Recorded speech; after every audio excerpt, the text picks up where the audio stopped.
నీ బిడ్డలతో కలిసి లేఖనాల్ని ప్రభా మేము అధ్యయనం చేస్తుండగా కనికరించండి, కృప చూపించండి, వెన్నుబుద్ధిని కలిగించండి, గ్రహింపు శక్తిని అనుగ్రహించండి.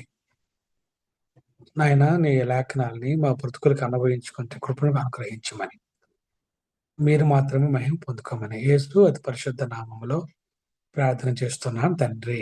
ఆమేన్. ఆమేన్. పేతురు రాసిన 2 పత్రికలో ఆ మొదటి అధ్యాయంలో 1-11 వచనాల్లో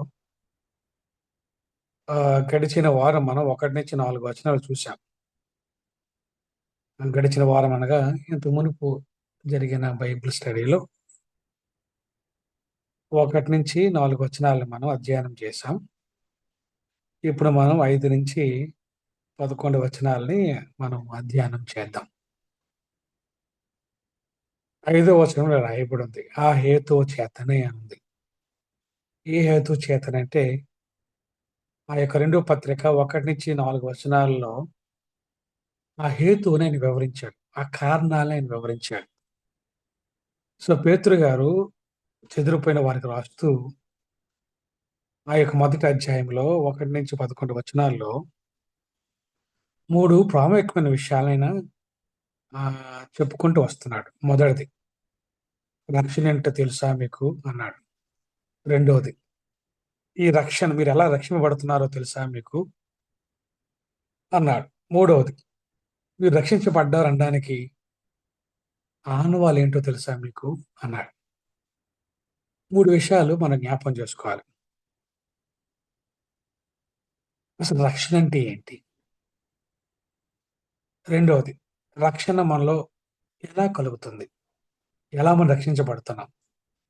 మూడవది, నేను నిజంగా రక్షింపబడుతున్నానా? నేను రక్షించబడుతున్న వాడిని, నేను రక్షించబడుతున్న దానిని అనడానికి బైబిల్ ప్రకారం ఎలా గుర్తించాలి?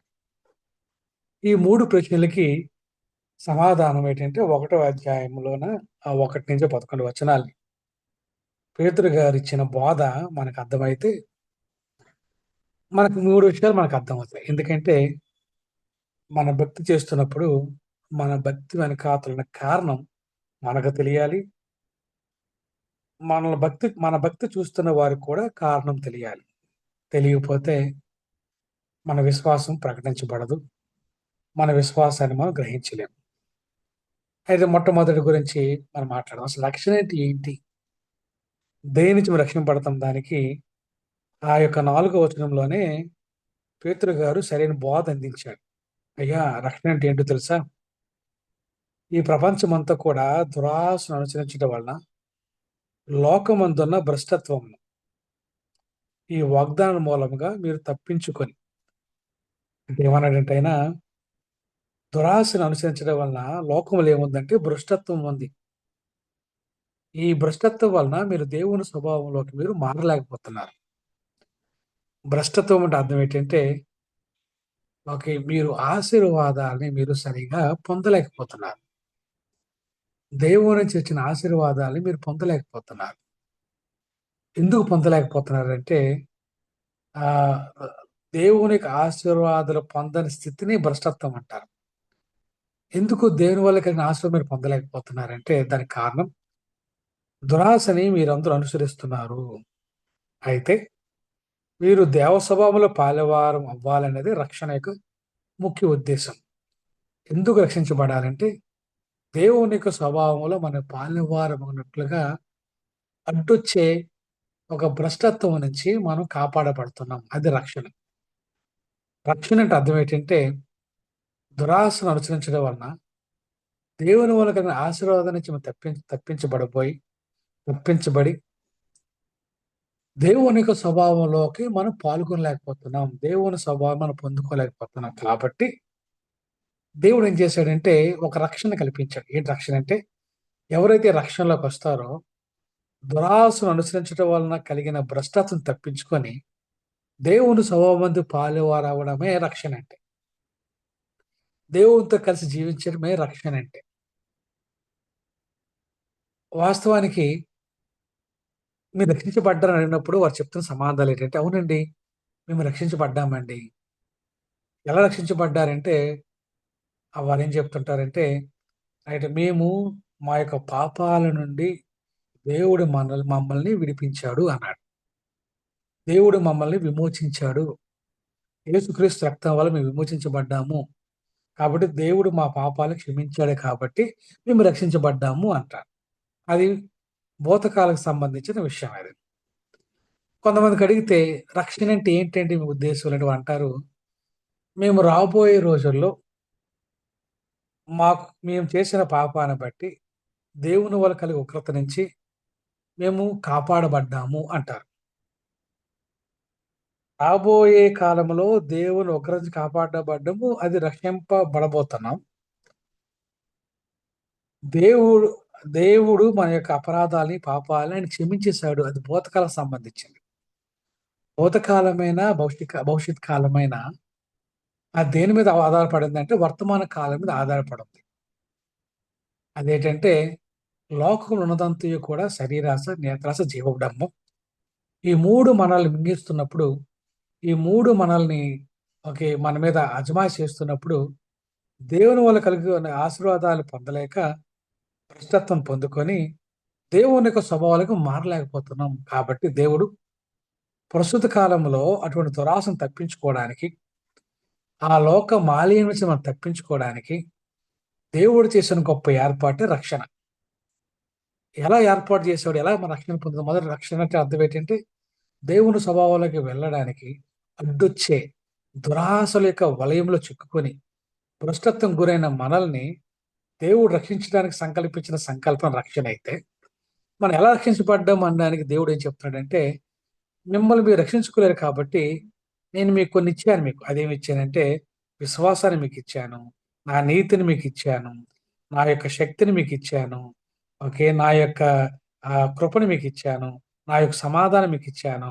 మీకు సా మీకు అత్యధికములు అమూల్య వాగ్దానాలు మీకు అనుగ్రహించాను. ఇవన్నీ మీకు రక్షణ గోడలకు పనిచేస్తుంటే వాటి మధ్య మీరు సురక్షితంగా ఉండి దురాశల వల్ల కలిగిన భ్రష్టత్వం నుంచి మీరు తప్పించుకొని నా స్వభావాలకు పాలువారు అవ్వడానికి మీరు వస్తున్నారు. మీ మీద దురాశ అటాక్ చేస్తున్నప్పుడు, మీ మీద నేత్రాశ, శరీర డంబము, జీవపు డంబము, శరీరం ఆశ మీ మీద అటాక్ చేస్తున్నప్పుడు, మీ మీద అటాక్ పడకుండా నా రక్షణ వ్యవస్థ మీకు చుట్టూ వచ్చింది. అందులో మొదటి గోడ ఏంటంటే అమూల్యమైన విశ్వాసం. రెండవ గోడ ఏంటంటే యేసుక్రీస్తు యొక్క నీతి. మూడవ గోడ ఏంటంటే దేవుని యొక్క దైవశక్తి. నాలుగో గోడ ఏంటంటే ఆయన కృపా సమాధానాలు. ఐదో గోడ ఏంటంటే ఆయన అమూల్యమైన వాగ్దానాలు. ఈ గోడలు నిలబడుతున్నప్పుడు ఆ మధ్యన ఒక విశ్వాసి లోపలికి నిలబడతాడు. కాబట్టి శరీరాశ, దురాశ, నేత్రాశ ఒక మనిషి మీద అటాక్ చేస్తున్నప్పుడు దేవుడిచ్చిన రక్షణ వలయం నుంచి ఆ మనిషి తప్పించుకొని దేవుని స్వభావాలకు పాలువారు అవుతారు. కాబట్టి రక్షణ అంటే దేవుని స్వభావాల్లో పాలువారం అవ్వడానికి మనం దురాశల నుంచి ఎలా కాపాడబడాలి ఆ నిత్య సంకల్పం రక్షణ అయితే ఎలా రక్షించబడుతున్నామంటే దేవుడిచ్చిన ఆ యొక్క యేసుక్రీస్తు యొక్క నీతి, విశ్వాసము, దైవశక్తి, తర్వాత ఆ కృపయు, సమాధానము, అదే విధంగా అమూల్యమైన వాగ్దానాల మధ్య ఒక క్రైస్తవుడు ప్రొటెక్ట్ చేయబడుతున్నాడు. అందుకు కారణంగా మనం ఏం చేస్తున్నామంటే రక్షించబడుతున్నాం. ప్రశ్న ఏంటంటే రక్షణ ఏంటో మనకు అర్థమైంది. ఎలా రక్షించబడుతున్నావు మనకు అర్థమైంది. 3 మనకేం అర్థం అవ్వాలంటే నిజంగా నువ్వు ఓకే. యేసు ప్రభు యొక్క నీతి మధ్య, అమూల్యమైన విశ్వాసం మధ్య, దైవ శక్తి మధ్య, కృపా సమాధానాల మధ్య, అమూల్యమైన వాగ్దానాల మధ్య సురక్షితంగా రక్షణ పొంది దేవుని స్వభావాలకు వెళ్ళడానికి నిజంగా నీ రక్షణ నీలో ఉందా అని ఎలా తెలుసుకోవాలి? సపోజ్ ఎవరైనా అడిగారు అనుకోండి, అయ్యా నువ్వు రక్షణ పొందావు కదా, నీలో రక్షణ ఉందని నీకు ఎలా తెలుసు అని అడిగామనుకోండి. అదేంటి అలాగంటారు? మేము రక్షణ పొందాం కదా, మేము తెల్లవారు లేచేసరికల్లా మేము ప్రార్థన చేసుకుంటాము. సాయంకాలం అయ్యేసరికల్లా కుటుంబ ప్రార్థన చేసుకుంటున్నాము. తర్వాత మేము ఆదివారం అయ్యేసరికల్లా మొదట కూర్చొని మేమే ఆ ఫస్ట్ పంక్తిలో కూర్చుంటాం. మేమే అడపాదడపా మేము సంఘానికి సాయం చేస్తుంటాము. ఇవి కదా మేము రక్షణ పొందామనడానికి దేవుని కోసం ఆరాటపడదాం ఇది కదా అంటే నిజమే. ఇవి కరెక్టే. రైట్. బట్ బైబిల్ ఎంతకని నీకు ఏమని చెప్తుందా? ఇవే చెబుతుందా? బైబిల్ ఏం రాయబడి ఉన్నాయి? అది కూడా మనం ఆలోచించాలి. బైబిల్ ఏం రాయబడి ఉన్నాయి? ఏం రాయబడి ఉందంటే, ఎవరైనా సరే దేవుని కొరకు మంచి విశ్వాసంతో వారు బ్రతుకుతున్నారు. వారు ఏం చేస్తుంటారంటే, ఆదివారం సంఘానికొస్తారు, ఇంటికెళ్ళిపోతారు. తర్వాత ప్రార్థనలో గడుపుతారు, ఇంటికెళ్ళిపోతారు. దాని మీద నొక్కి ఒక్కానించలేదు. బైబిల్ దేని గురించి చెప్తుందంటే, ఒకవేళ నీ రక్షణ ఉందా లేదా అనేది చెక్ చేసుకోవడానికి ఒక చెక్ లిస్ట్ అనేది ఐదో వచనంలో మనకిచ్చారు. అదేంటంటే అది చూడండి. ఓకే. మొదట ఆయన ఏం చెప్పాడంటే, మీ మట్టుకు మీరు పూర్ణ జాగ్రత్త గలవారై ఈ లిస్ట్‌ని పరీక్షించుకోండి. ఏ లిస్ట్ అంటంట? మొట్టమొదట ఏమన్నాడంటే, మీ విశ్వాసం ఉండాలి అన్నాడు ఫస్ట్. విశ్వాసం ఉండాలి కదా! సో, మొదటిది విశ్వాసం ఉండాలి అన్నాడు. ఏంటి విశ్వాసం? మనం రోమీయులు రాసిన పత్రిక మనం తీసినట్లయితే, మొదటి అధ్యాయంలో ఒక మాట ఉంటాది. నేను చదువుతాను. లేదంటే మీరైనా దాన్ని చదవచ్చు. రోమీయులు రాసిన పత్రిక మొదటి అధ్యాయంలో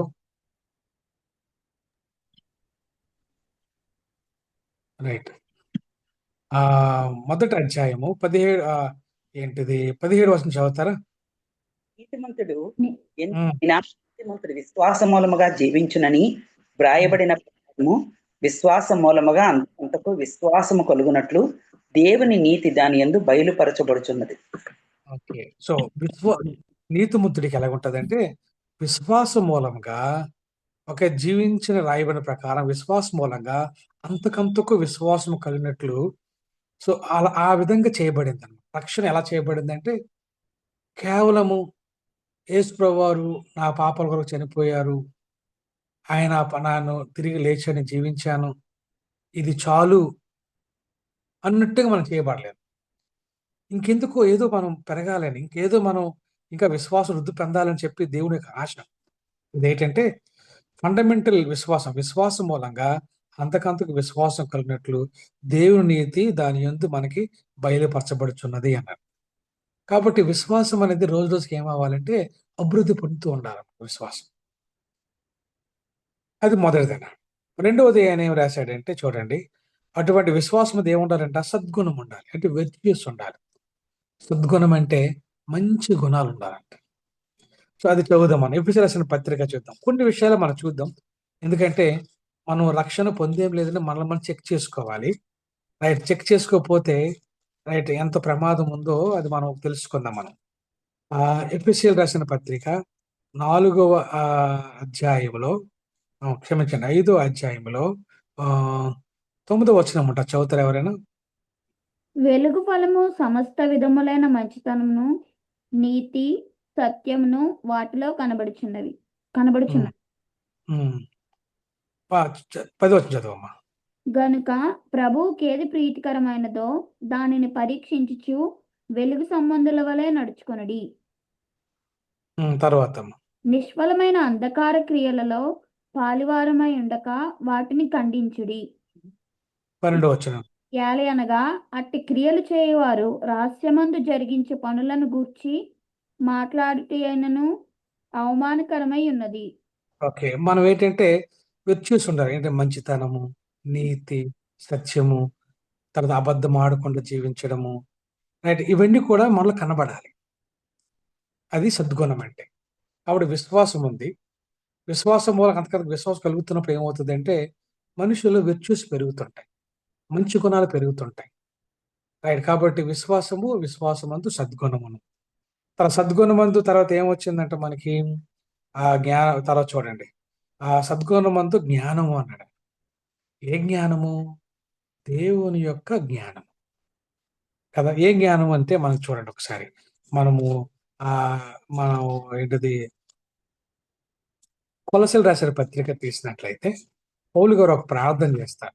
ఏం ప్రార్థన చేస్తారో మనం చూద్దాం. కొలస్సీలు రాసిన పత్రిక మీరు తీసినట్లయితే మొదటి అధ్యాయంలో 9 నుంచి రైట్ 10 వచనాలు కలిసి ఉంటాయి. చదువుతారా ఎవరైనా? అందుచేత ఈ సంగతి వినిన నాట నుండి మేమును మీ నిమిత్తము ప్రార్థన చేయట మానక మీరు సంపూర్ణ జ్ఞానమును ఆత్మ సంబంధమైన వేకము గనుల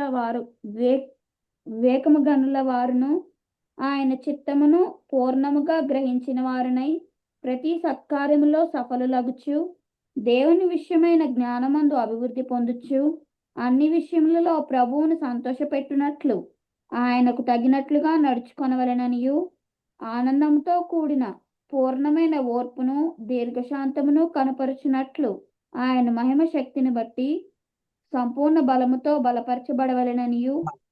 ఓకే. ఏంటి జ్ఞానం ఏంటంటే ఆయన ఒక చిత్తాన్ని సంపూర్ణంగా గ్రహించాలి. ఆయన చిత్తాన్ని మనం సంపూర్ణ గ్రహించాలంటే వాక్యం పట్ల మనకి ప్రేమ కలగాలి. వాక్యంలోనే దేవుని చిత్తం ఉంది. వాక్యం పట్ల మనకి ప్రేమ కలగాలి. చూడండి, మనం ఆ యొక్క పేతురు రాసిన 2వ పత్రికలోనే మనము క్షమించండి, మొదటి పత్రికలో మనం చూసినట్లయితే రైట్ 2వ అధ్యాయం ఇలాగ ఉంటది. 2వ అధ్యాయము 1, 2, 3 వచనాలు ఉంటాయి. చదువుతారమ్మా ఎవరైనా? ప్రభు దయాళుడని మీరు రుచి చూచి ఉన్న ఎడల సమస్తమైన దుష్టత్వమును, సమస్తమైన కపటమును, వేషధారణను, అసూయను, సమస్త దూషణ మాటలను మాని క్రొత్తగా జన్మించిన శిశువులను పోలిన వారై నిర్మలమైన వాక్యమును పాలవలన రక్షణ విషయములో ఎట్టి నిమిత్తము ఆ పాలను అపేక్షించుడి. ఓకే.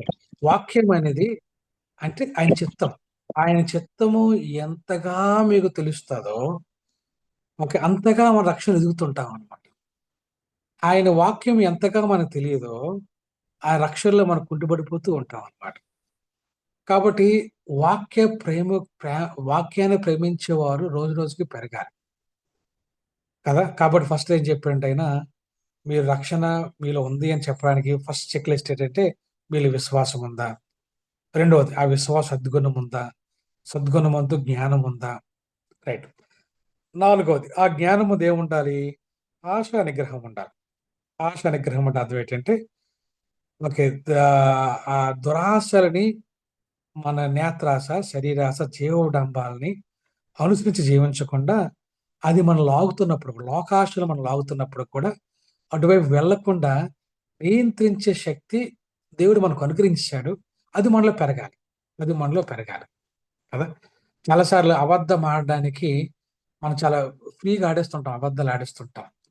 చాలా చక్కగా మనం చిక్కలు ఆడిస్తుంటాం. చాలా చక్కగా మనం ఏంటంటే ఏంటి మనం గట్టు మీద నిలబడతాం. అటైతే అటు గెంతేస్తాం, ఇటైతే ఇటు గెంతేస్తుంటాం. చాలా తెలివిగా నాక్గా జీవించడం నేర్చుకున్నాం మనం, చాలా తెలివితేటలతో అన్నమాట. కానీ ఇది ఎందుకు కారణం ఏంటి, ఆశా నిగ్రహం ఎప్పుడైతే లేదో అప్పుడు మనం ఆశలు పెట్టి జీవించేస్తుంటాం. కాబట్టి ఆశా నిగ్రహం అనేది మనకు ఉండాలని దేవుని వాక్యం చెప్తుంది. ఆశా నిగ్రహం అనేది ఒక శరీరాశ, నేత్రాశ, జీవోడంబాన్ని మనం ఏం చేస్తామంటే ఓకే తెలియకుండానే దేవుని వాక్యం మనలో పనిచేసి దాన్ని ఆపేస్తుంటారు. ఓకే, దేవుని వాక్యం చెప్తే నువ్వు రక్షణ పొందావంటే వీళ్ళు విశ్వాసం పెరుగుతుంది. నువ్వు రక్షణ పొందావంటే వీళ్ళు సద్గుణాలు పెరుగుతాయి. నువ్వు రక్షణ పొందావంటే దేవుని వాక్యం పట్ల ప్రేమ పెరుగుతుంది. నువ్వు రక్షణ పొందావంటే ఓకే నీళ్ళు ఆశ నిగ్రహం పెరుగుతుంది. నువ్వు రక్షణ పొందావంటే చూడండి ఓకే ఆశాగ్రహం సహనం పెరుగుతుంది. నువ్వు రక్షణ పొందావంటే సహనం వద్ద భక్తి పెరుగుతుంది. నువ్వు రక్షణ పొందావంటే భక్తి సహోదర ప్రేమ పెరుగుతుంది. నువ్వు రక్షణ పొందావంటే సహోదర ప్రేమ యందు దయ పెరుగుతుంది అన్న. మనకి జ్వరం వచ్చింది అనుకోండి కదా, ఒక టాబ్లెట్ జ్వరం వచ్చినప్పుడు ఏం వేస్తామంటే మనం ఒక పారాసెటమాల్ టాబ్లెట్ వేస్తాం. ఆ టాబ్లెట్ వేసామనుకోండి, వేసి పడుకుంటే ఏమవుతుందంటే లోపల టెంపరేచర్ అనేది తగ్గిపోతుంటది, జ్వరం తగ్గుతుంటది, తగ్గుముఖం పడుతుంటది. సడన్ తగ్గిపోద్ది అనుకోండి, తగ్గుముఖం పడుతుంటది.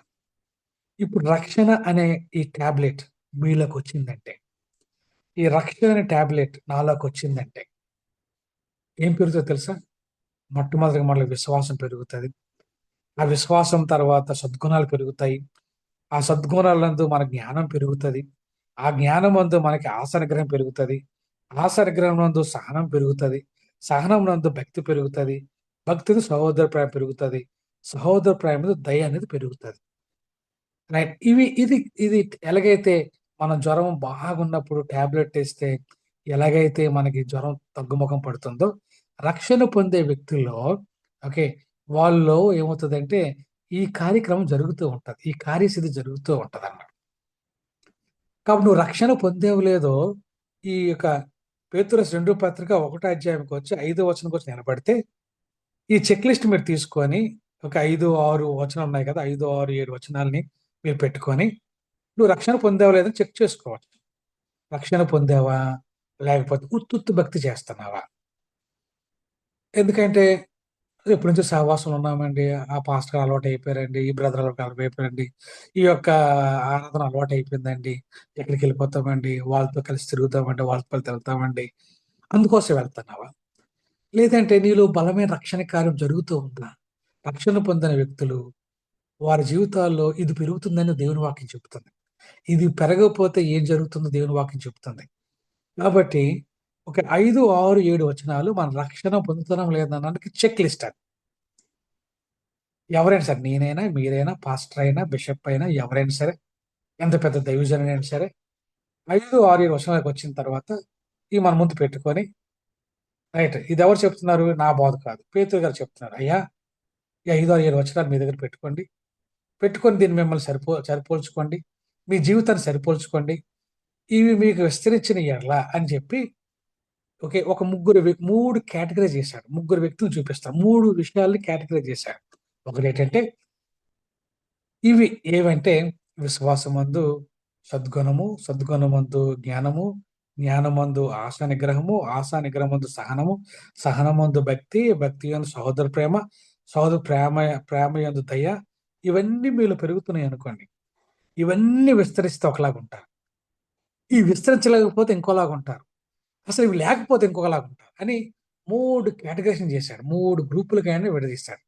ఇప్పుడు ఆ 3 గ్రూపుల్ని మనం చూడడానికి మనం ప్రయత్నం చేద్దాం. అది ఈరోజు మనం నేర్చుకోబోతున్న అంశం ఏంటంటే, రైట్, ఈ రక్షణలో కొనసాగుతున్నామా లేదా?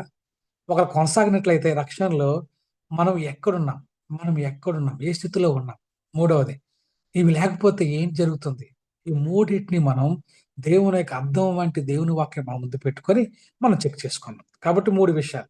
ఇవి విస్తరించకపోతే ఎలాగుంటది? కొంచెం విస్తరిస్తే ఎలా ఉంటది? అసలు ఇవి విస్తరించకపోతే ఎలా ఉంటది? ఈ విషయాల గురించి ఆలోచించండి. మొట్టమొదటిగా ఏంటంటే, సపోజ్ దేవుని వాక్యం ప్రకారం 8వ వచనంలో ఏముందంటే, ఒకవేళ ఇవి మీకు విస్తరిస్తే పర్వాలేదు. ఇవి మీకు పూర్తిగా విస్తరించకపోతే, అంటే మీలో ఉన్న రక్షణ మీలో ఉంది. రక్షణ మీలో ఉంది. కానీ మీరు ఆ రక్షణ మీలో కొనసాగించే విషయంలో మీరు అంత ముందుకెళ్ళలేకపోతున్నారు.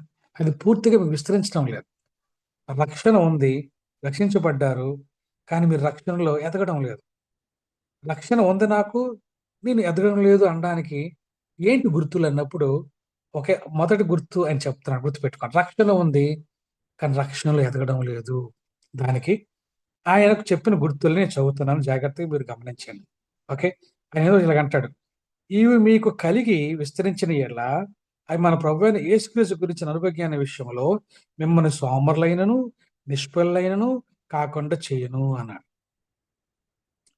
ఒకవేళ ఇది విస్తరించలేదనుకోండి, దాని అర్థం ఏంటంటే మనం ఆత్మ సంబంధమైన సోమరులం అవుతాము అన్నాడు ఆయన. ఆత్మ సంబంధమైన సోమరులం అవుతాము అన్నాడు ఆయన.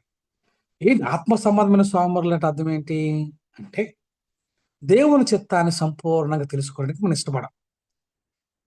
దేవుని యొక్క చిత్తం బైబిల్ 66 పుస్తకాలు ఏం రాస్తుంది? ఆయన ఎందుకు సృష్టిని చేశాడు? సృష్టి ఎందుకు పాడైపోయింది?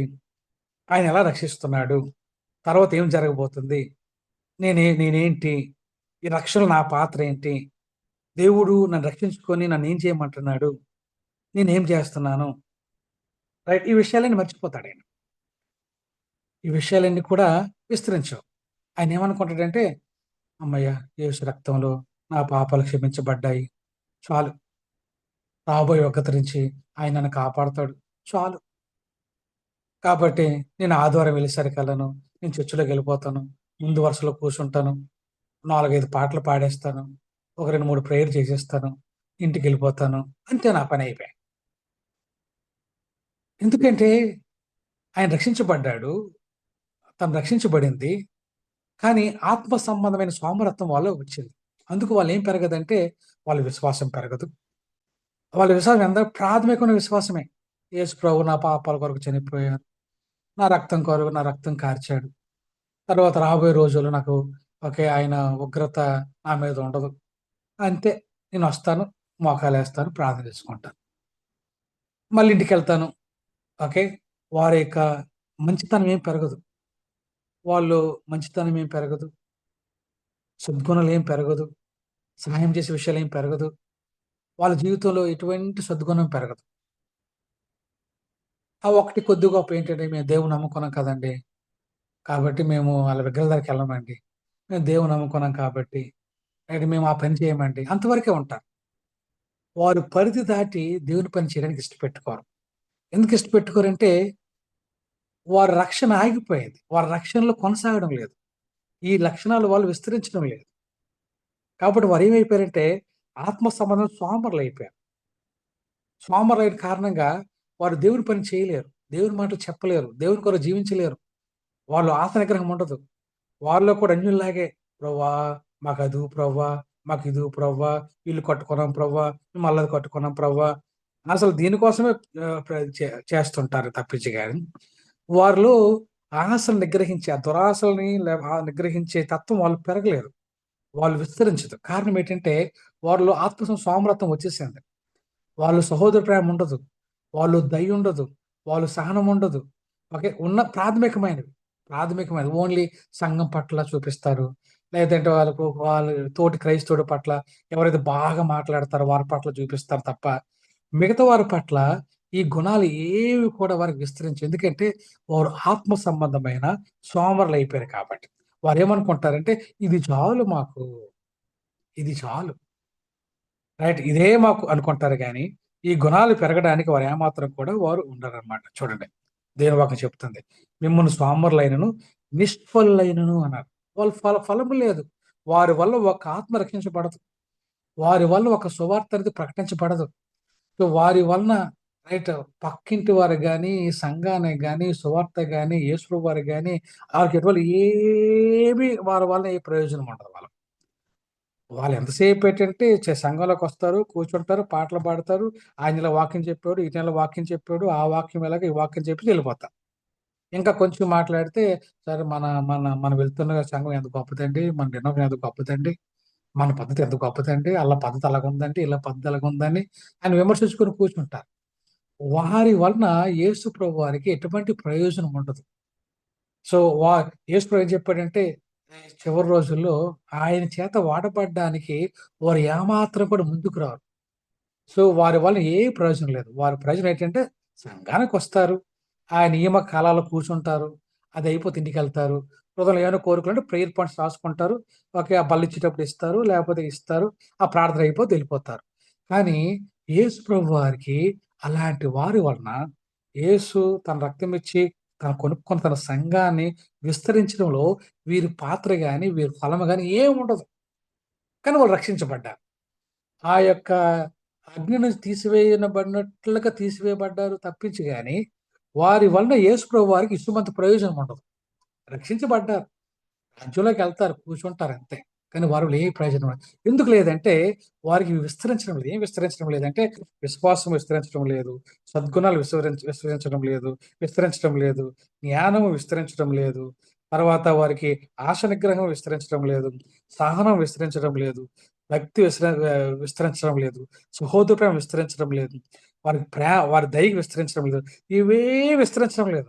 వాళ్ళు చేసే పని ఏమనుందంటే, అమ్మ మేము దేవుడిని నమ్మాము, చర్చిలో కూర్చోవాలి, పాటలు పాడాలి, ప్రార్థన చేయాలి. మన యొక్క ప్రార్థన అవసరాలు తీసుకొచ్చి సంఘానికి ఇస్తే పాస్టర్ గారు ప్రార్థన చేస్తారు. మన అవసరాలు తీరిపోతాయి. వాళ్ళ రక్షణకి ఏమి డోకా లేదు. వాళ్ళ రక్షణకి ఏమి డోకా లేదు. ఎందుకంటే దేవుడు వాళ్ళకి పరలోకం ఇస్తాడు. వాళ్ళకి విశ్వాసం ఉంది. కానీ వారు ఆత్మ సంబంధమైన సోమరులుగా ఉన్న కారణంగా వారి వలన దేవునికి ఎటువంటి ప్రయోజనం లేదు. నిష్ఫలులు. వారి వలన ఎటువంటి ఫలము కూడా యేసు ప్రభు వారికి వచ్చేదేమి లేదు. ఎప్పుడైతే మనలో ఫలము లేదో ఆయన మనకి ఏ బహుమతి ఇవ్వడు. మనకి ఏ అప్రిషియేషన్ ఇవ్వడు. ఏ మెప్పు మనకు ఇవ్వడు. మనం వెళ్లి ఏం చేస్తామంటే పరలోకంలో మనం కూర్చొని అందరికి మెప్పొస్తుంటే మనం చూసుకొని మనం చప్పట్లు కొట్టుకోవడమే తప్పించి మన వలన యేసు ప్రభుకి ఎటువంటి ప్రయోజనం లేదు. అయితే మనమైతే అగ్నిలో తీయబడినట్లు కాపాడబడ్డాం అంతే. అది ఎప్పుడంటే ఈ విస్తరించకపోతే మనం సోమరులం అయిపోతాము, నిష్ఫలం అయిపోతాం. ఈ రెండు జ్ఞాపకం చేసుకోండి దయచేసి. ఎందుకంటే ఇది అర్థం లాంటిది. ఈరోజు ప్రపంచంలో అత్యధిక జనాభా ఎవరిదంటే క్రైస్తవులదే. రైట్. నాకు తెలిసి నాకు అర్థమైనలో చాలా మట్టుకు ఏంటంటే ఓకే, సోమరులు, ఆత్మ సంబంధమైన సోమరులు, దేవునికి ఏమాత్రం ఉపయోగపడిన నిష్ఫలులు ఈరోజు పరలోక రాజ్యంలో చేర్చబడుతున్నారు. సో అలాంటి వారిలో మనం ఉన్నట్లయితే మన దేవుని మనకేం ప్రయోజనం? మనం పొందలేం.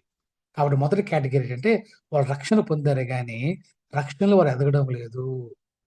ఎందుకు ఎదగలేదంటే ఇది నాకు చాలు, నేను రక్షించబడ్డం నాకు చాలు. ఓకే. కాబట్టి నా ఉగ్రతను తప్పించాడు దేవుడు చాలు. అంతే. మిగతా విషయాల గురించి ఆలోచించినంత వారి మనసులో ఉండదు. కాబట్టి వారు ఆత్మ సంబంధ సోమరులు, నిష్ఫలులు. ఇది గుర్తుపెట్టుకోండి. మొదటిది అయిపోయింది. నేను రెండోది చెప్తున్నాను చూడండి. రెండోది ఏంటంటే ఇవి ఎవరికి లేకపోవునో అన్నాడు. ఎవరికి లేకపోవడం అంటే రెండో కేటగిరీ వచ్చారన్నమాట. వాళ్ళు ఎటువంటారంటే అసలు వీళ్ళకి ఉండవంట. వీళ్ళకి విశ్వాసం కూడా ఉండదు. రైట్. ఏదో స్టార్టింగ్‌లో విశ్వాసం ఉంది వాళ్ళకి.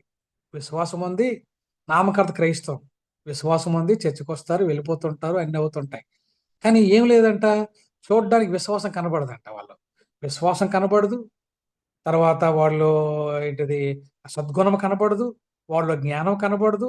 ఆశా నిగ్రహం కనబడదు. వాళ్ళ సహనం కనబడదు. వాళ్ళ భక్తి కనబడదు. సహోదర ప్రేమ కనబడదు. దయ కనబడదు వీళ్ళు. ఏవి కనబడవు. కానీ చర్చికొస్తారు. ఓకే. కూర్చుంటారు, వెళ్ళిపోతుంటారు. ఈ ఎవరికైతే అసలు లేవో, అసలు చూద్దామని లేవు. మొదటి కేటగిరీకి ఉంటాయి. కానీ విస్తరించవు. వీళ్ళకి అసలు ఉండవు. వీళ్ళు క్రైస్తవులే. మేము యేసు కూడా నమ్ముకున్నామని చెప్తారు. కానీ ఇవేమి వాళ్ళు పెరగడం లేదు. వాళ్ళు ఎటువంటి వారంట? చూడండి దేవుని వాక్యం ఏం చెప్తుందో. 9వ వచనం జాగ్రత్తగా వినండి. ఇవి ఎవరికి లేకపోవునో వాడు తన పూర్వ పాపములకు శుద్ధి కలిగిన సంగతి మరిచిపోయి గ్రుడ్డివాడును, దూరదృష్టి లేనివాడును అన్నాడు. ఏమంటాడు ఆయన? గ్రుడ్డివాడును, దూరదృష్టి లేనివాడును అన్నాడు. గ్రుడ్డివాడు అంటే అర్థం ఏంటో తెలుసా అండి? బైబిల్‌లో ఒక మాట చూపిస్తారు. మీకు గ్రుడ్డివాడు అంటే మీకు ఆ మాట చూపిస్తాను. యోహాను రాసిన మొదటి పత్రికలో రైట్. ఆహ్, 2వ అధ్యాయము 11వ వచనం చదువుతారా ఎవరైనా? 2వ అధ్యాయం 11వ వచనం.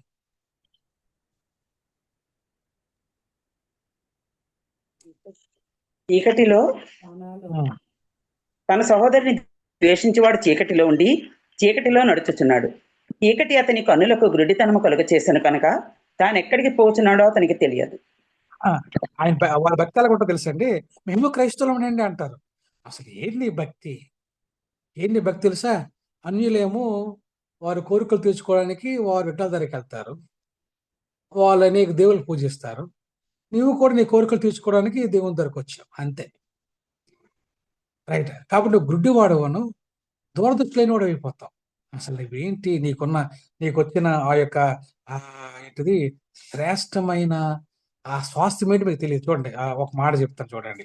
పేతురు రాసిన మొదటి పత్రికలో ఓకే. ఆ గొప్ప నిరీక్షణ, ఆ స్వాస్థ్యం ఏంటో కూడా వాళ్ళకి తెలీదు. దూరదృష్టి అంటే అర్థం ఏంటంటే, వారు ఏమి పొందబోతున్నారో కూడా వాళ్ళకి తెలీదు వాళ్ళకి. పేతురు రాసిన మొదటి పత్రిక మొదటి అధ్యాయము 2వ వచనం ఎలా ఉంటది? చదువుతారా గట్టిగా? ఆత్మవలన పరిశుద్ధత పొందిన వారై విధేయులగును 3వ వచనం చదవండమ్మా. 3వ వచనం. మన ప్రభువుకు యేసుక్రీస్తు తండ్రి అనే దేవుడు స్తుతింపబడును గాక. మృతులలో నుండి యేసుక్రీస్తు తిరిగి లేచుట వలన జీవముతో కూడిన నిరీక్షణ మనకు కలుగునట్లు, అనగా అక్షయమైనదియు నిర్మలమైనదియు వాడబారనిదియునైన స్వాస్థ్యం మనకు కలుగునట్లు ఆయన తన విశేష కనికరం చొప్పున మనలను మరలా జన్మింపజేశాను. చాలమ్మా. మనకొక గురి ఉంది. మనకొక గమ్యం ఉంది. అసలు గుడ్డివాడు అంటే ఏంటో తెలుసా అండి? మనం యోహాను రాసిన మొదటి పత్రిక 2వ అధ్యాయం 11వ వచనం చదివాం కదండీ! ఏముందంటే ఓకే. గుడ్డివాడు ఏం చేస్తాడంటే తానెక్కడికి పోవచ్చున్నాడో అతనికి తెలీదు. వీరు యేసు ప్రభువుని ఎందుకు నమ్మారో వారికి తెలీదు. యేసు ప్రభువునందు ఎందుకు విశ్వాసం ఉంచారో వారికి తెలీదు. యేసు ప్రభు వారికి కలిగిన సుప్రదమైన నిరీక్షణ ఏంటో వారికి తెలీదు. రైట్. వారికి ఏం తెలీదంటే చూడండి 4వ వచనం ఉంటది కదా! జీవంతో కూడిన నిరీక్షణ మనకు కలిగినట్లుగా, అనగా అక్షయమైనదియు, నిర్మలమైనదియు, వాడబారదిన స్వాస్థ్యము మనకుంది అనే విషయం కూడా మర్చిపోతారు. దూరదృష్టి లేదు, గుడ్డితనం కలుగుతుంది. చివరికి ఎలా తయారవుతారని వాక్యం చెప్తుంది తెలుసా అండి? ఎలా ఎలా వాక్యం చెప్తుంది ఎలా తయారవుతున్నారంటే చూడండి నేను చదువుతాను. వాడు తన పూర్వ పాపములకు శుద్ధి కలిగిన సంగతి మర్చిపోయి అంటాడు. నాకు పలానా స్వాస్థ్యము నాకు ఇవ్వడానికి దేవుడు వాడుబారని అక్షయమైనది, నిర్మలమైనది, ఆ గొప్ప స్వాస్థ్యం నాకు ఇవ్వడానికి నా ప్రభు భూమి మీదకి చనిపోయాడు. ఆ స్వాస్థ్యం నా కొరకు ఎదురు చూస్తుంది. నేను అక్కడికి వెళ్ళాలి. ఇది దూరదృష్టి. ఇలాగ నన్ను చేయడం కొరకు దేవుడు ఏం చేశాడంటే నా యొక్క ప్రతి అపరాధాన్ని, పాపాన్ని క్షమించడం కొరకు ఆయన భూమి మీదకి వచ్చి తన రక్తాన్ని కార్చాడు. కాబట్టి నేను ఆయన ఆయన బిడ్డనయ్యాను. ఈ 2 విషయాలు మర్చిపోతాడు. మర్చిపోయి ఎందుకంటే దేవుని దగ్గరికి ఎందుకు వస్తాడంటే, ఓకే. అక్కడ ఏదో కొంచెం మంచి సావాసం చేయడానికి, మాట్లాడుకోవడానికి, చక్కగా ఓకే. పెళ్ళిళ్ళు, పేరంటాలు కొంచెం ఉంటాయి కదా! సంఘం వల్ల కొంచెం మనం లాభం పొందడానికి. తర్వాత మనం కొన్నిసార్లు ఏంటంటే ఆహ్, సంఘము సభ్యత్వంలో కలిగిన లాభాల్ని, ప్రయోజనాలు పొందుకోవడానికి మనము అలా జస్ట్ కంటిన్యూ అవుతాం. చెప్పుకోవడానికి కంటిన్యూ అవుతూ ఉంటాం అన్నమాట. కానీ మనం ఏం మర్చిపోతామంటే, మన కలుగు సుప్రదమైన నిరీక్షణ ఏంటో మనం మర్చిపోతాము. పూర్వం మన పాపాలకు క్షమించబడ్డామనే విషయాన్ని మర్చిపోతాము. మర్చిపోయి గుడ్డివారం అయిపోతాము. దురసలేని వారం అయిపోతున్నాము. ఎందుకు బ్రతుకుతామో తెలియదు. ఎందుకు తిరుగుతామో తెలియదు. ఎందుకు బతి చేస్తామో తెలియదు. చర్చికి ఎందుకొచ్చామో తెలీదు. చర్చిలో పాటలెందుకు పాడుతున్నామో తెలీదు. ఒక నాలంటోడు ఎవరైనా వాక్యం చెప్పినప్పుడు, ఎందుకు వాక్యం చెప్తానో తెలీదు. దేని కొరకు వాక్యం చెప్తానో తెలీదు. ఓకే. ఇవన్నీ ఎందుకు తెలీదంటే, రైట్ మనము ఇవి ఎవరికీ తెలియవు. ఏంటంటే, వాక్యం చెప్పినంత మాత్రాన నేను రక్షణలో కొనసాగుతుండడానికి గుర్తు కాదు. పాటలు పాడుతున్నంత మాత్రాన రక్షణలో కొనసాగుతున్నాం అనడానికి గుర్తు కాదు. లేదంటే బాగా ప్రార్థన చేస్తున్నాం అనడానికి రక్షణలో కొనసాగుతున్న గుర్తు కాదు. రైట్. అంటే రక్షణ లేకపోయినా సరే నువ్వు పాటలు పాడొచ్చు. రక్షణలో కొనసాగకపోయినా సరే నువ్వు వాక్యం చెప్పొచ్చు. రక్షణలో నువ్వు కొనసాగకపోయినా సరే నువ్వు ప్రార్థనలు చేయొచ్చు. రక్షణ కొనసాగించడం కూడా ప్రార్థన చేస్తాడు. తప్పు మాట. అది కూడా ఉంది. కానీ రక్షణ లేకపోయినా ఇవన్నీ చేయొచ్చు. రక్షణ లేకపోయినా సంఘంలో మనం జాగ్రత్తగా కలిసిపోయి వెళ్ళిపోవచ్చు మనం. చెక్ చేసుకోవాలి. లక్షణం చెక్ చేసుకోవాలంటే ఖచ్చితంగా ఏం పెరగాలి? విశ్వాసం పెరగాలి. విశ్వాసం ఉండాలి. సద్గుణం ఉండాలి. జ్ఞానం ఉండాలి. ఆశా నిగ్రహం ఉండాలి. సహనం ఉండాలి. భక్తి ఉండాలి. సహోదర ప్రేమ ఉండాలి. దయ ఉండాలి.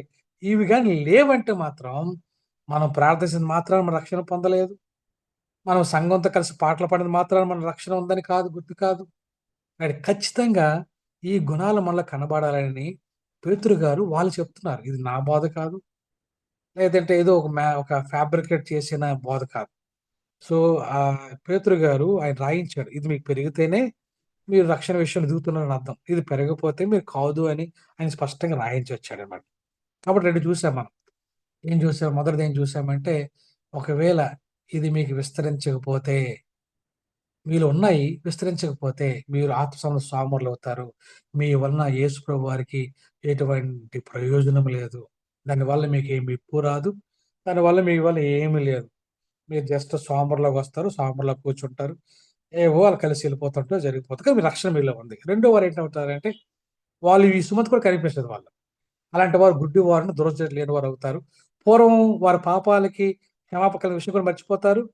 దురదృష్టిలో రాబోయే రోజుల్లో నాకు మంచి స్వాస్థ్యం ఉందనే విషయం కూడా వాళ్ళు మర్చిపోతారు వాళ్ళు.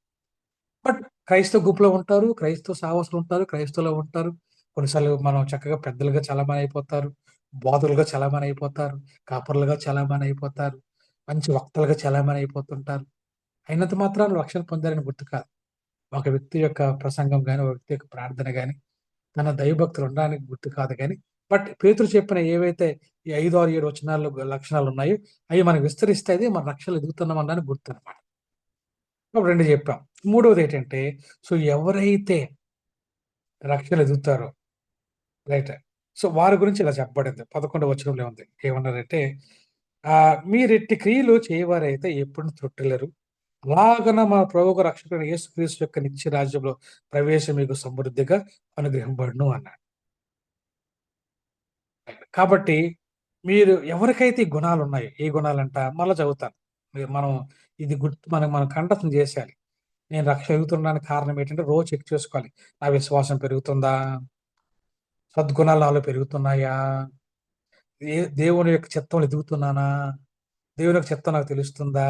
ఆయన జ్ఞానంలో దిగుతున్నానా, నాకు ఆశానికరం కలుగుతుందా, నా కోరికల మీద నాకు నియంత్రణ వస్తుందా, తర్వాత నాకు ఏంటిది సహనం వస్తుందా, నాలో నిజమైన భక్తి ఉందా, సహోదర ప్రేమ ఉందా, దయ ఉందా, ఇవి పెరుగుతున్నాయా అని చెక్ చేసుకుంటే వారు ఎటువంటి పరిస్థితుల్లో కూడా తొట్టిల్లరు అన్నారు. ఎటువంటి ఆపదొచ్చినా తొట్టిల్లరు.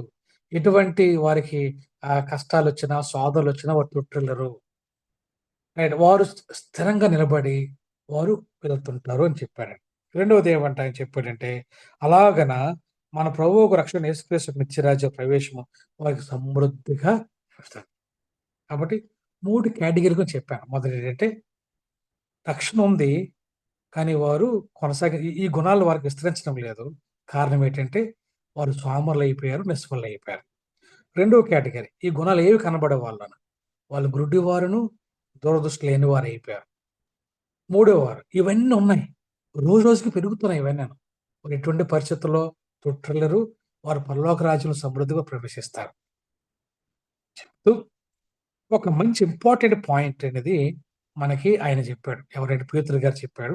ఆ పాయింట్ మనం జాగ్రత్తగా పట్టుకొని మనం ఈరోజు బైబిల్ స్టడీని మనం ముగించుకుందాం. జాగ్రత్తగా మాటలు వినండి. ఎందుకంటే క్రైస్తవం అనేది, రక్షణ అనేది ఇదేదో మన స్వశక్తితో ఏదో భక్తి చేసి సాధించుకున్నది కాదు. రక్షణ మనలో కార్యసిద్ధి కలుగు చేయు దేవుని యొక్క శక్తి. నశించిపోతున్న వారికి ఇది వెలుగుతనము గాని, రక్షించబడుతున్న మనకి దేవుని యొక్క శక్తి. ఆ శక్తి లోపలికెళ్ళిన తర్వాత ఖచ్చితంగా ఇదిగోండి చెప్పని గుణ లక్షణాల్లో మనలో రోజు రోజుకి విస్తరిస్తుంటాయి. ఒక సడన్‌గా విస్తరించడం అనలేను గాని, రోజు రోజుకి అవి మళ్ళీ విస్తరించబడతాయి. అలా విస్తరిస్తేనే మళ్ళీ ఎదుగుదల ఉందని అర్థం. ఉదాహరణకి ఒక మొక్కను మనం వేసామనుకోండి, అది పెరిగి ఆకుల నుంచి దాని శాఖలుగా అది ఎదిగి, అది పెద్దదైతేనే దాంట్లో జీవం ఉందని అర్థం. అలా కాకుండా ఏసిన మొక్క ఏసినట్లుగా ఉండిపోయిందండి. ఉన్న 4 ఆకులు రాలిపోతున్నాయనుకోండి, దాని అర్థం ఏంటంటే అది చచ్చింది అని అర్థం. అలాగే నేను రక్షణ పొందాననడానికి ఉదాహరణ ఏంటంటే, ఈ గుణ లక్షణాలు రోజు రోజుకి నీళ్ళు పెంపొందిస్తుంటే, నీళ్ళు విస్తరిస్తుంటే నువ్వు రక్షణలో ఎదుగుతున్నావు అని అర్థం. ఇది లేదంటే నువ్వు నీ రక్షణలో విషయంలో సోమరైపోయావని అర్థం. ఇవి అస్సలు లేకపోతే అసలు నీకు రక్షణ లేదని అర్థం. ఇవి విస్తరిస్తే నువ్వు రక్షణ పొందుతాని అన్నష్టం. కాబట్టి ప్రత్యేకించి మనం చెక్ చేసుకో. ఎందుకంటే గోధుమలతో పాటు గురుకులు కూడా ఉన్నాయి. గొర్రెపిల్లతో పాటు తోడేళ్ళు ఉన్నాయి. ఇప్పుడు నేను సంఘంలో చొరబడిపోయాను నేను. నేను గొర్రెపిల్లనా? తోడేళ్ళనా? నేను గోధుమనా? గురుకునా? నేను మంచి చేపనా? చెడ్డ చేపనా? నేను పరీక్షించుకోవాలి కదా! నన్ను పరీక్షించుకోవాలి కదా! పరీక్షించుకోవడానికి దేవుని వాక్యాన్ని మనకిచ్చాడు. జాగ్రత్తగా మనం పరీక్షించుకోవాలి. అయితే అంటాడు, అసల దూరదృష్టి లేనడానికి, గుడ్డివాడిగా అయిపోవడానికి, ఒక గమ్యం లేకుండా తిరగడానికి కారణం ఏంటంటే, ఇలా వెనకపడిపోయిన కారణం ఏంటంటే, సంఘంలోకొచ్చిన వారి గురించి, రక్షణ పొందాము అనుకున్న వారి గురించి దేవుడు చెప్తున్న ఒక మాట ఏంటంటే, ఓకే. ఆయన ఒక మాట చెప్పాడు. చూడండి 10వ వచనం చదువుతాను. చదువుతారా మీరైనా ఎవరైనా సరే 10వ వచనం. అందువల్ల పేతురు 2. సహోదరులారా, హ్మ్. మీ పిలుపును పాటును నిశ్చయం చేసుకొనుటకు మరి జాగ్రత్త పడుడి. ఆయనేమన్నాడంటే చూడండి ఆయనేమంటాడంటే, మీలో ఎదుగుదల లేదనుకుంటే, అసలు మీలో ఈ గుణాలు అసలు కనపడడం లేదంటే, సమస్య ఎక్కడేంటంటే, అసలు మీకు పిలుపుందా? రక్షణ విషయం దేవుడు మిమ్మల్ని పిలిచాడా? రక్షణ సువార్త మీలో పనిచేస్తుందా? అసలు మీ పిలుపు దేవుడు ఏర్పాటు చేసుకున్నాడు. దేనికోసం ఏర్పాటంట? ఓకే. చూడండి పేతురు రాసిన మొదటి పత్రిక తీసినట్లయితే, మొదటి అధ్యాయంలోనే మీకు రెండో వచనం ఇలా ఉంటది. చదువుతారా గట్టిగా? ఆత్మవలన పరిశుద్ధత పొందిన వారై విధేయులకుటకు యేసుక్రీస్తు రక్తం వలన ప్రోక్షింపబడుటకును ఏర్పరచబడిన వారికి అనగా చాలు. ఓకే. చాలమ్మా. చూడు ఆయనేమంటాడంటే, అసలు నువ్వు ఏర్పరచబడ్డావా? ఏంటి ఏర్పరచబడ్డావేంటంటే, అయ్యా మీరు రక్షణొస్తే ఆత్మ ఏం చేస్తాడంటే మిమ్మల్ని పరిశుద్ధపరుస్తాడు రోజును. అలా పరిశుద్ధపరచడానికి, అలా పరిశుద్ధ పొందడానికి దేవుని వాక్యాన్ని మీకు విధేయులుగా చేస్తాడాయన. మీరు విధేయులవ్వడానికే మీరు ఏర్పాటు చేయబడినవారు. మొట్టమొదటిగా మీరెవరైనా సరే, ఏదైనా మీరు ఏంటిది ఒక కోడి పిల్లని మీరు కోడి పెట్టని పెంచుకొని తీసుకొచ్చారనుకోండి ఉదాహరణకి. రైట్. ఆ కోడి పెట్ట అంటే మీ ఇంటికి కొత్తగా వచ్చిన తర్వాత దాన్ని ఏం చేస్తారంటే ఒక బుట్టలో వేసి దాన్ని ఉంచుతారు ఫస్ట్. లేదంటే దాన్ని తాడు కట్టి ఇంటికి కడతారు. ఎందుకంటే దానికి మనం ధాన్యం అని వేస్తే మనకి మజ్జిగ అవ్వాలి. అది మనకి మజ్జిగ అవ్వడం కొరకు. అది మొదటి రోజు మజ్జిగ మనకి మనకి మన మాట విందు. అలా ఒక వారం 2 వారాలు పోయిన తర్వాత అది మన ఇంటికి అలవాటు పడుతుంది. అలాగే మొదట్లో మనం దేవునికి విధేయత చూపించాం. ఆత్మదేవుడు ఏం చేస్తాడంటే మనలో రోజు రోజుకి తన కార్యం చేయడం వలన మనము ఆయనకి విధేయుడవునట్లుగా ఆయన మనల్ని చేస్తుంటాడు. మన వల్ల ఏ పని కాదు. పరిశుద్ధాత్మ దేవుడే మనల్ని ప్రత్యేకపరిచి మనం విధేయులన్నట్లుగా ఆయన చేస్తుంటాడు. తర్వాత మనం చేస్తున్న ప్రతి పాపాన్ని యేసు రక్తం వలన ప్రోక్షణ పడ్డానికి మనల్ని ఏర్పాటు చేశాడు. అవిధేయత చూపించాం. యేసు రక్తం ఉంది. మళ్ళా మనం తీసుకొచ్చి విధేయునట్లుగా చేస్తుంటాడు. ఇలా దీనికి ఆయన మనల్ని పిలిచాడు. కాబట్టి ఖచ్చితంగా మనం విధేయులవుతాము. ఖచ్చితంగా దేవుని సభలో ఎదుగుతాం. అలాగ మనం ఎదగడం లేదంటే అర్థం ఏంటంటే, అసలు దేవుడు మనల్ని పిలిచాడా? రక్షణ సువార్త మనల్ని వెళ్తుందా? దేవుడు పిలుపు ఆ యొక్క రక్షణ ఎదగడానికి మిమ్మల్ని పిలిచాడా లేదా జాగ్రత్త చూసుకోమన్నాడు. పిలవకుండా లోపలికి వచ్చేసామా? ఏర్పాటు చేయబడకుండా లోపలికి వచ్చేసామా మనం? రైట్ ప్రమాదంలో ఉంటాం మనం. ఎలా ఉంటామంటే, మనం ఒట్టివారమి ఉండి కూడా ఎన్నికైన వారినట్టుగా ఫీల్ అయిపోతాం. రండి మనం గలతీయులకు రాసిన పత్రిక తీద్దాం మనం. గలతీయులకు రాసిన పత్రిక 6వ అధ్యాయంలో పౌలు చెప్తున్న ఒక మాటను మనం జ్ఞాపకం చేసుకుందాం. రండి. గలతీయులకు రాసిన పత్రిక 6వ అధ్యాయము 3వ వచనం చదువుతారా ఎవరైనా? ఎవడైనను ఉమ్, వట్టివాడయుండి తాను ఉమ్, ఎన్నికైన వాడనని ఎంచుకుని ఎడల తన్ను ఉమ్. తానే మోసపరుచుకొనును. చాలమ్మా, చాలా 4 కూడా చదవండి. 4 ప్రతివాడును తాను ఉమ్, చేయు పనిని పరీక్షించి చూచుకొనవలెను. అప్పుడు ఉమ్. ఇతరుని బట్టి కాక తన్ను బట్టియే అతనికి అతిశయం కలుగును. మనం ఏమనుకుంటామండి దేవుడి చేత ఎన్నికేయబడ్డామో మనం అన్నట్టుగా అనుకుంటాం మనం. అసలు దేవుడి చేత ఎన్నికయ్యామా మనం? ఎన్నికైతే దేవుని పిలుపు మనలో ఉంటే, దేవుని రక్త ప్రోక్షణ కొరకు మనం ఎన్నుకోబడితే, ఏర్పాటు చేయబడితే, ఆత్మ వలన పరిశుద్ధత కలగడానికి మనలో విధేయత అది పెరగడం కొరకు మనం నిశ్చయంగా ఏర్పాటు చేయబడితే ఖచ్చితంగా ఈ గుణాలు మనలో పెరుగుతాయి. ఖచ్చితంగా ఈ గుణాలు మనలో పెరుగుతాయి కదా. ఉదాహరణకి నేను ఎప్పుడు చెప్తుంటాను, జ్వరం వచ్చిందనుకోండి, మీరేం చెప్పారంటే, మీ నాన్నగారు హాస్పిటల్‌కి వెళ్ళిపోతూ మీ అమ్మగారికి చెప్పాడు. ఇదిగో తనకు జ్వరం వచ్చింది. ఈ టాబ్లెట్ వేయి అని చెప్పేసి వెళ్ళిపోయాడాయన. ఆయన మళ్ళీ వెనక్కొచ్చాడు. వెనక్కొచ్చినప్పుడు మీ మీ జ్వరాన్ని చెక్ చేసేటప్పుడు జ్వరం తగ్గలే. అప్పుడు మా అమ్మకి ఏమనిపించిందో తెలుసా? నేను టాబ్లెట్ ఇచ్చాను కదా! పాపకేసావా టాబ్లెట్టు? అని డౌట్ పడతాడు. ఏసి తగ్గాలే. తగ్గలేదా? "అరే టాబ్లెట్ ఏసావా? ఏ టాబ్లెట్ ఏసావు? ఎక్స్‌పైర్ డేట్ ఉందా?" అని ఏం చేస్తాడంటే చెక్ చేస్తాడు. ఆ పిలుపేంటి? నిజమైన పిలుపేనా? చెక్ చేయాలి. అలాగే యేసుప్రభు అంటాడు, ఒకవేళ నా రక్షణ మీలో పని చేయలేకపోతే, పని చేసిందంటే ఈ గుణాలు మీలో ఎదగాలి. ఇది ఎదగకపోతే నా పిలుపుని చెక్ చేసుకోండి. మీ ఏర్పాటుని చెక్ చేసుకోండి. మీరు పిలుపు, ఏర్పాటు ఉన్నవారైతే ఖచ్చితంగా ఈ గుణలక్షణాలు మీలో పెరుగుతాయి. మీరు సోమరులవ్వరు, నిష్ఫలులవ్వరు, దూరదృష్టి లేనివారు కారు. మీరు గుడ్డివారు కారు. కానీ మీరు ఖచ్చితంగా ఎటువంటి పరిస్థితి తొట్టిల్లరు. మీకు పరలోక సమృద్ధి లభించడం కొరకు ఈ వర్క్ మీలో జరుగుతుంది. కానీ జరగడం లేదంటే మీ పిలుపుని, మీ ఏర్పాటుని చూసుకోండి. వాస్తవానికి మీరు పిలువబడ్డారా? పిలిచిన వారిలో ఖచ్చితంగా ఆయన ఏం చేస్తాడంటే ఈ కార్యాలు జరుగుతాయి. అందుకే రోమిలకు రాసిన పత్రికలో ఆయన ఒక మాట చెప్తాడు. ఆ మాట చదివిన తర్వాత నేను జాగ్రత్తగా దేవుని మాటల్ని వినండి. ఓకే. మనం మోసపోకూడదు. దేవుడు విక్రించబడడు. ఓకే. మనం జాగ్రత్తగా ఆలోచించాలి. మన గురి గమ్యం లేని వారుగా మనం తిరగకూడదు. కొన్ని రోమిలకు రాసిన పత్రిక 8వ అధ్యాయంలో కొన్ని మాటలు నేను లేదా మీరు చదవండి. ఓకే. ఆహ్, 8వ అధ్యాయం. రోమిలకు రాసిన పత్రిక 8వ అధ్యాయము 28వ వచనం చదువుతారా? దేవునిని ప్రేమించు వారికి అనగా హ్మ్. ఆయన సంకల్పము చొప్పున పిలువబడిన వారికి మేలు కలుగుటకై సమస్తమును సమకూడి జరుగుచున్నవని ఎరుగుదుము. 29. ఎందుకనగా తన కుమారుడు అనేక సహోదరులలో జ్యేష్ఠుడగునట్లు దేవుడు ఎవరిని ముందు ఎరిగెనో వాడు తన కుమారునితో స్వారూప్యం గలవారుటకు వారిని ముందుగా నిర్ణయించెను. మరియు ఎవరిని ముందుగా నిర్ణయించెనో వారిని పిలిచెను. ఎవరిని పిలిచెనో వారిని నీతిమంతులుగా తీర్చెను. ఎవరిని నీతిమంతులుగా తీర్చెనో వారిని మహిమపరచెను. అంతేనమ్మా. ఓకే.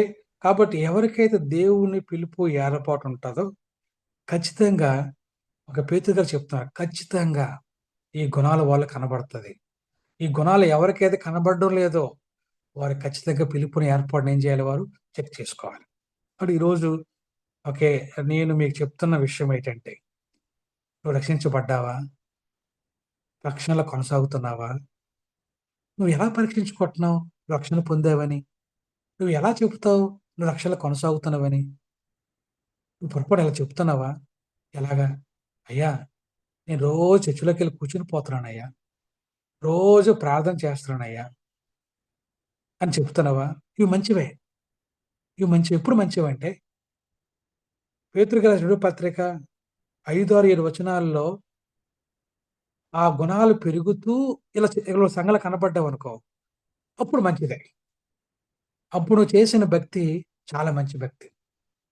ఒకవేళ పేతురు గారి రెండో పత్రిక 5, 6, 7 వచనాల్లో చెప్పబడిన ఎదుగుదల నీళ్ళు కనబడకుండా, ఏమాత్రం కూడా ఆశ నిగ్రహం లేకుండా, ఏమాత్రం కూడా దయ లేకుండా, ఏమాత్రం కూడా సహోదర ప్రేమ లేకుండా, వాక్య ప్రేమికులం కాకుండా, వాక్యాన్ని ప్రేమించకుండా, చిత్తం తెలుసుకున్న ఆశ లేకుండా, అసలు విశ్వాసం లేకుండా, మనం చర్చిలో భక్తి చేసామనుకోండి, అప్పుడు మనం పరీక్షించుకోవాలి. ఏంటంటే, మనం చేసిన భక్తి వల్ల, మనం చేసిన ప్రార్థన వలన, మనం చేసిన దాని వలన మనకేం లేదు.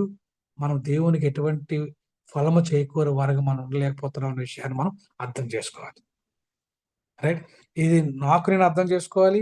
ఇది మీకు మీరు అర్థం చేసుకోవాలి. అప్పుడు దేవుని యొక్క వాక్యం అనేది మనలో బహుగా పనిచేస్తది.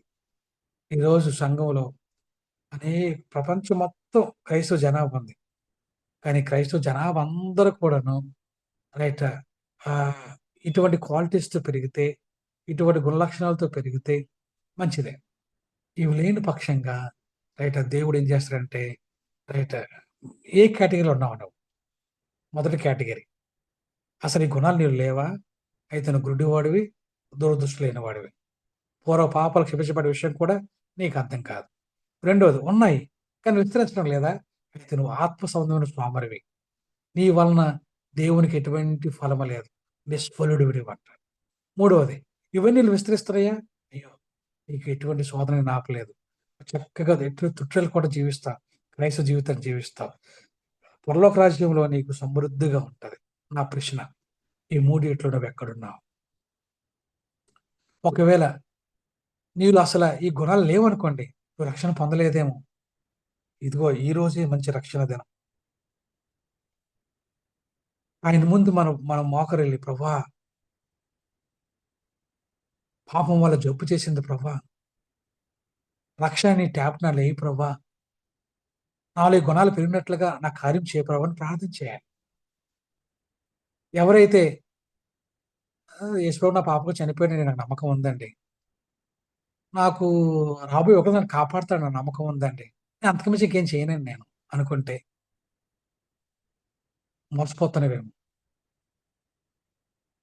ఆత్మ సోమరం అయిపోతున్నావేమో. నీ వలన దేవుడికి ఎటువంటి ప్రయోజనం లేదేమో.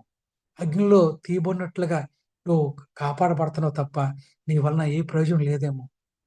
అలాంటి ప్రయోజనం లేని జీవితం వలన ఏం ప్రయోజనం? మూడవది ఒకవేళ ఈ గుణలక్షణాలు నీలో పెరుగుతున్నాయంటే దేవునికి వందనాలు చెప్పు. ఆయనే ఈ గుణాలు నీలో పెట్టాడు. ఆయనే నిన్ను ఈ గుణాలు నీలో పెంపొందిస్తున్నాడు. నిన్ను ఒక మతానికి సంబంధించిన వ్యక్తిని తయారు చేయడం లేదు ఆయన. నువ్వు ఒక మతానికి సంబంధించిన వ్యక్తివి కాదు. నువ్వు ఒక డినామినేషన్ చెందిన వ్యక్తివి కావు. నువ్వు దేవుని వ్యక్తివే. అందుకే నీలో ఈ క్వాలిటీస్ అన్నీ రోజు రోజుకి నేను పెంపొందిస్తున్నాడు. ఒకవేళ నీ క్వాలిటీస్ నీకు కనపడుతుంటే దేవుడిని స్తుతించు. ఎందుకంటే ఈ కార్యసిద్ధి కలుగజేసినవాడు ఆయనే. అసలు కనబడిపోతే ప్రార్థన చేయి. కన్నీళ్లు కార్చు. ఏడు ప్రభా! నీ రక్షణ కాలం జరిగించు ప్రభా! ఒకరు విశ్రమించకపోతే క్షమాపణ అడుగు. ప్రభా! నేను ఆత్మ సంబంధ స్వామరణై ఉన్నాను ప్రభా నేను. నా వల్ల నీకు ఎటువంటి ప్రయోజనం లేకుండా బ్రతికేస్తున్నాను ప్రభా! నన్ను ఉపయోగించుకో ప్రభా! నన్ను ఫలభరితం చేయి ప్రభా అని ప్రార్థించి. అలా చేసినట్లయితే ఖచ్చితంగా నువ్వు ఒక మత సంబంధమైన విశ్వాసవి కావు. నువ్వు నిజమైన విశ్వాసవి అవుతావు. రైట్?